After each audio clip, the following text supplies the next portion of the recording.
America दौऱ्यापूर्वी केंद्रीय वित्तमंत्री निर्मला सीतारामन यांनी कॅनडाला भेट दिली।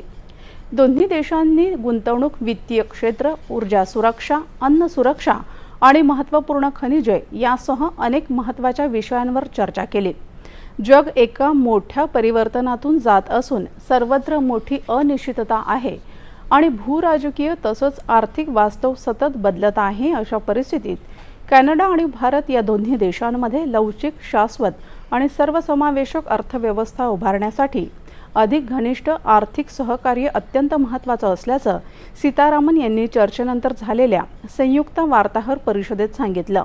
या दौऱ्यात त्यांनी कॅनडाचे वित्त आणि महसूल मंत्री फ्रँकोइस फिलिप शॅम्पेन यांच्याशी चर्चा केली। दोन्ही देशांचे आपापले देशांतर्गत आणि प्रगतिशील प्राधान्ये, दोन्ही अर्थव्यवस्थांमधील परस्पर पूरकता, गुंतवणूक आणि आर्थिक सहकार्य अधिक दृढ करण्याच्या संधी, सीमापार व्यवहारासह वित्तीय क्षेत्रातील सहकार्याचे व्यावहारिक मार्ग, फिनटेक आणि भांडवली बाजार यावर ही चर्चा केंद्रित होती। सामायिक हितसंबंधांच्या मुद्द्यांवर व्यापक आंतरराष्ट्रीय आणि बहुपक्षीय सहकार्याच्या संधीचाही यावेळी आढावा घेण्यात आला, असं सीतारामन यांनी सांगितलं।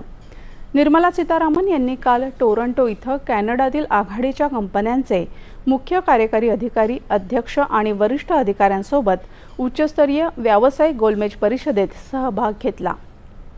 यावेळी वित्तमंत्र्यांनी भारतातील सुधारणा आणि विकासाची वाटचाल स्पष्ट केली।